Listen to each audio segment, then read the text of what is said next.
The millionaire saw his father crying in the maid's arms. Then she revealed a shocking secret. "Stay away from him, you filthy cockroach." Mariana's voice carried like a whip through the sumptuous lobby of Zamaral's estate.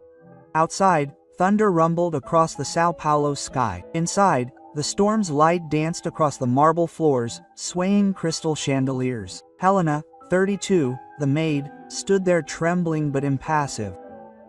Her arm curved protectively around the frail man behind her, shielding the millionaire patriarch, Horacio Amaral, 78, who clung to her uniform like a lost child.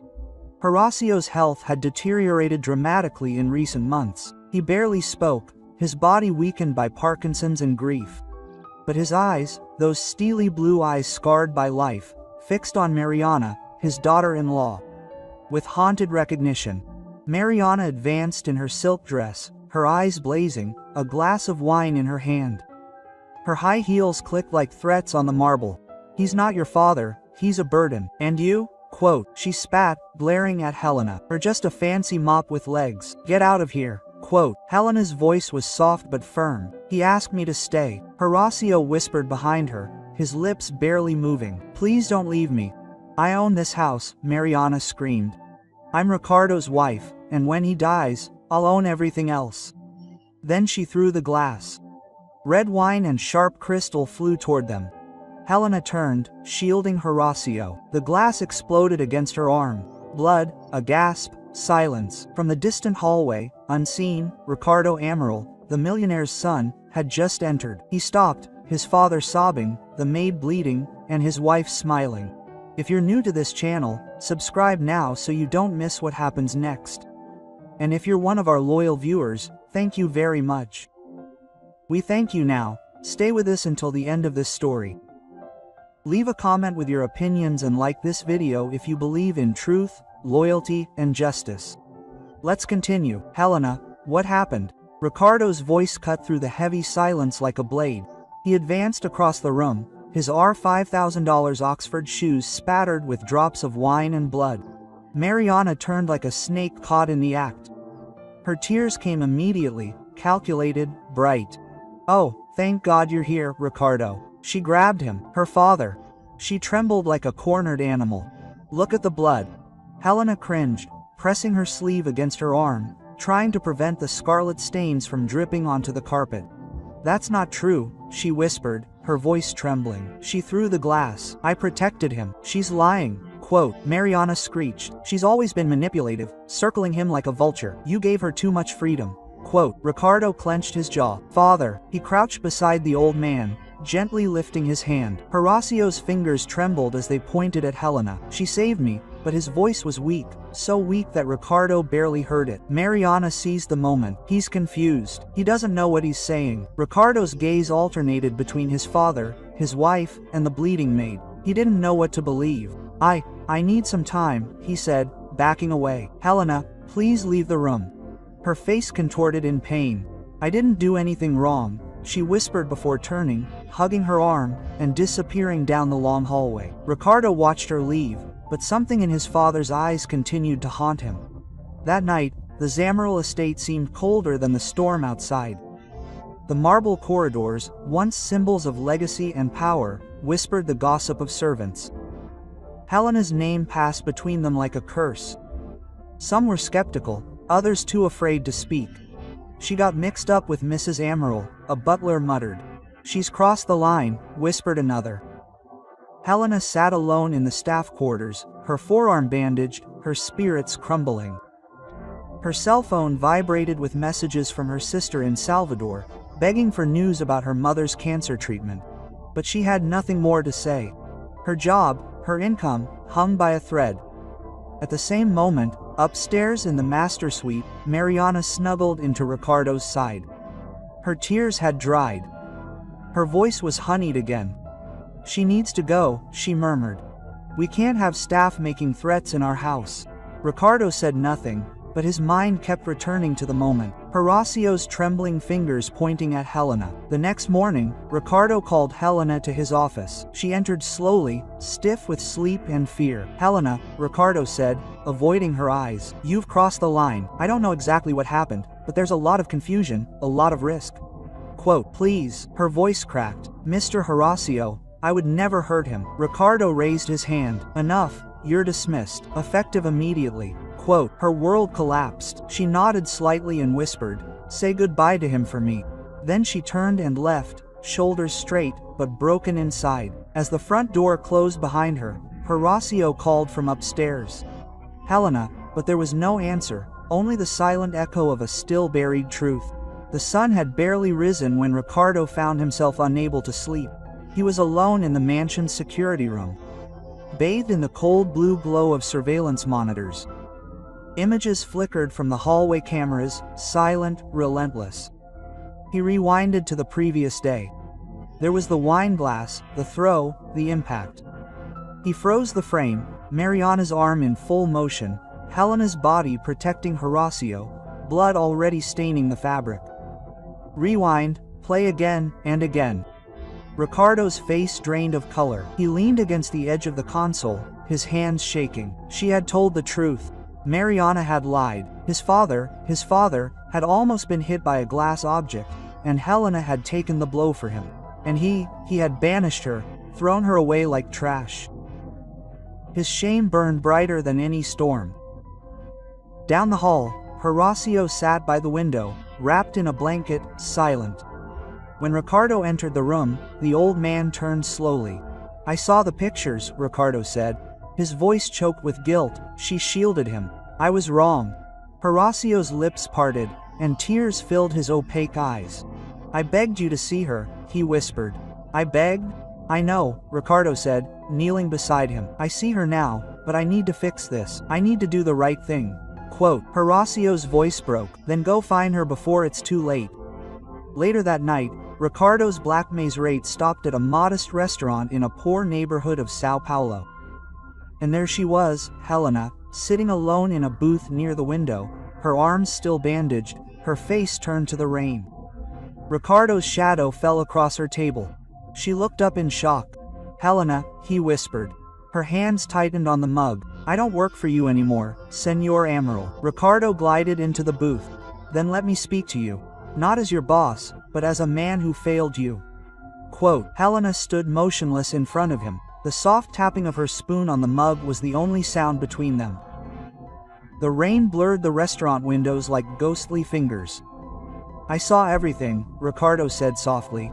The cameras recorded it all. I was wrong. Quote, I should have believed you.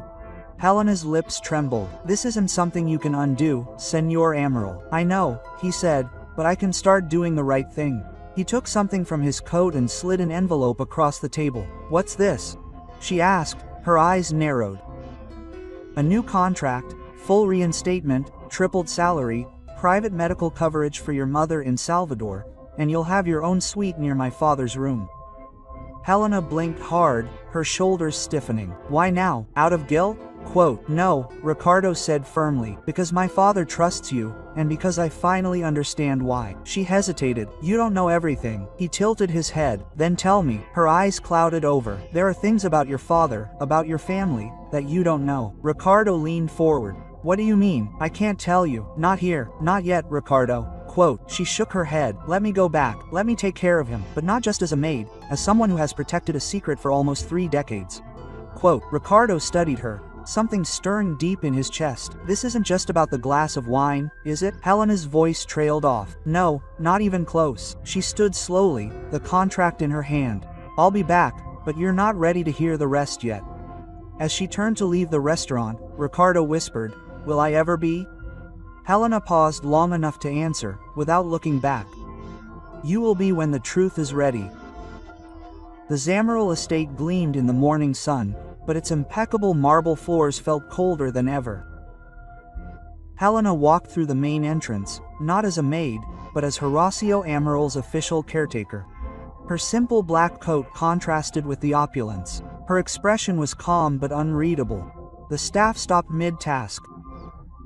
Stares fixed, eyes averted, whispers rippled like a current. She was back. I thought she'd been fired. Mariana wouldn't like this, but Mariana was gone. Ricardo made it clear at the staff meeting that his wife had left indefinitely and wouldn't return. Still, some eyes narrowed, others looked away. Only one person smiled at Helena, a quiet dishwasher named Natalia, who gave her a small nod of support. Helena returned the nod and headed toward the east wing. When she opened the door to Horacio's room, he was already there, sitting, dressed, and waiting. His eyes lit up. Quote, "Helena," he whispered. She came closer and took his hand. Quote, "I told you I'd be back," she said gently. He nodded, his eyes filling with tears. Quote, "I never doubted it, not for a second." Later that afternoon, Helena walked down the hall toward the kitchen. Conversations died down as she passed. A maid scoffed loudly enough to be heard. Quote, "Sleeping your way to a promotion now, huh?" Helena paused but didn't answer. Another voice followed. Quote, "It's not over, you know. Even without her, someone else will want her place." She continued walking that night. As she helped Horacio to bed, he looked at her and said, "You'll need thicker skin than you ever imagined. They'll come after you." "I've survived worse," she replied. "And carried worse too?" he said, looking directly into her eyes. "Don't carry this forever." Quote, but Helena said nothing, because the worst burden was still buried inside her. A secret that would either save or destroy the man she was learning to trust. 3 days after Helena's return, Zamaral's house was slowly adjusting, but the silence beneath the marble echoed louder than ever.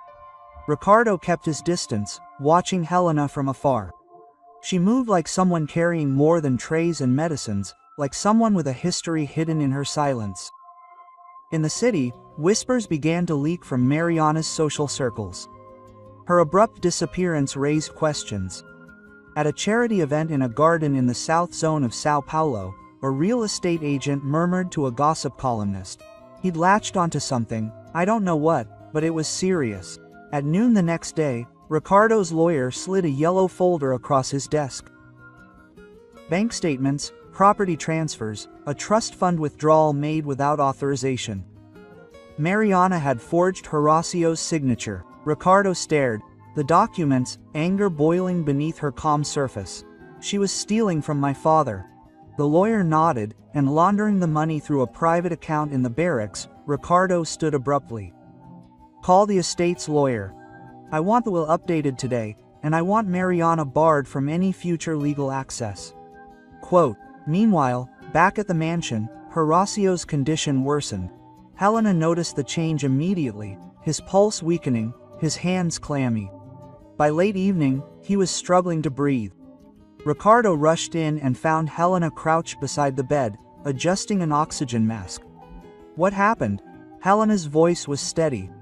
"His heart is tired." Horacio reached out. His voice was a murmur. "Helena, if I can't do it, tell him." She paused. "No, sir, not yet. Not like this." Quote, Ricardo stepped closer. "Tell me what?" Horacio's hand fell unconscious now. The monitors beeped. Helena looked up, her eyes moist. "More," she whispered. "Much more. But if I tell you now, it won't just change your life." She paused, trembling. "It will destroy everything you believe about yourself." Horacio remained unconscious until the next day. The monitors hummed quietly. Ricardo stood beside the bed, arms crossed, while Helena sat beside Horacio, gently wiping his forehead with a damp cloth. Neither of them spoke for a long time. Finally, Ricardo broke the silence. "Helena, what did my father mean? Tell him." She hesitated, her hands shook. Her eyes searched his. "He meant the truth he's carried for 30 years, she said softly. "A truth I promised him I'd never speak unless he couldn't." Ricardo narrowed his eyes. "Truth about what?" Helena looked away. Her voice was almost a whisper. "You." He paused. "What about me?" She stood and walked slowly to the window, looking out over the estate's gardens. "I was only 19 when I started here," she began. Her mother, Mariana, wasn't the first Amaral woman to wield cruelty like a blade. His father was distant back then, lonely, tired of lies. Ricardo's stomach tightened. "What lies?" Helena turned to face him fully now, her voice cracking. "The lie about who your mother really was. About what she did. About who you are." "Stop speaking in riddles," Ricardo snapped, stepping forward. She raised a trembling hand. "I'm not trying to hurt you, but when Horacio met me, when he trusted me, he told me something in a moment of weakness, something no man should bear alone." Ricardo's voice dropped to a whisper. "Helena, who am I?" She shook her head slowly. "Not yet." Not while he's unconscious. He deserves to be awake to say it himself. Quote, Ricardo's breathing became shallow. Are you telling me I lived a lie?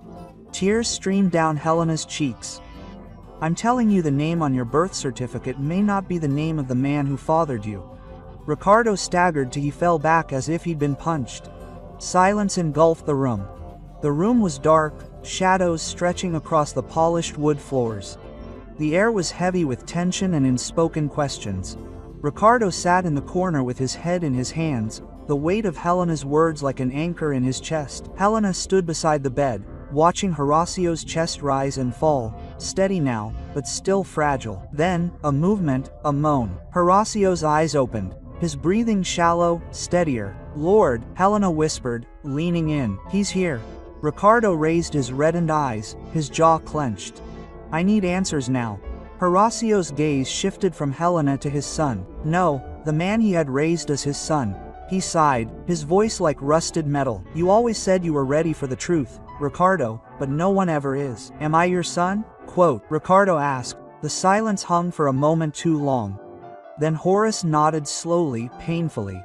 Quote, You are my son in every way that matters, but biologically not. Ricardo staggered back, his breath leaving him in a violent gasp. What? Who? Horace's voice cracked. Your mother? She lied. She had an affair with my own brother. I found out when you were 5, but by then I already loved you more than my own life. I swore I would raise you as my own, because you were mine. Ricardo's eyes filled with tears, his hands shaking. Why didn't you tell me? Horacio looked at Helena. Because I was afraid you would hate me. I didn't want to lose you. Helena intervened, her voice gentle. Quote, He only told me when he got sick. He needed someone to know, someone he could trust. And all these years, Ricardo murmured. I thought Mariana's betrayal was the worst thing that could happen to me. Horacio smiled weakly. It wasn't betrayal, it was protection. Ricardo fell to his knees beside the bed, tears falling freely. Now I don't care who gave me the blood, he said. You gave me everything else. Horacio nodded. So let's start over with the truth this time. The next morning, sunlight broke over Zamaral's estate, casting a warm gold over the mansion. It was covered in age, but within the walls something deeper had changed. Ricardo stood at the head of the long dining table, once used for silent dinners and empty toasts. Now it was filled with the entire estate staff, from butlers to dishwashers, cooks to gardeners. All eyes were on him, and beside him sat Helena. Horacio sat in a wheelchair near the fireplace, a blanket draped over his lap, his dignity restored in the light of truth. Ricardo's voice was steady. Quote, Many of you have heard whispers. Many of you have seen injustice. Today those whispers end. He turned to Helena. This woman saved my father's life. She was vilified, attacked, and driven away. And me? He paused, his voice breaking. I believed the wrong person, but no longer. He faced the staff again. Helena Brooks is no longer an employee. She is family. Grades rippled through the room. Ricardo continued. Quote, I have reviewed the estate documents. If anything happens to me, Helena must oversee my father's care, the moral integrity of this property, and the expansion of the Carter Foundation. He met the eyes of each staff member. If anyone disrespects you or questions your place here, you answer to me. The staff fell into a stunned silence. Helena blinked, her lips trembling.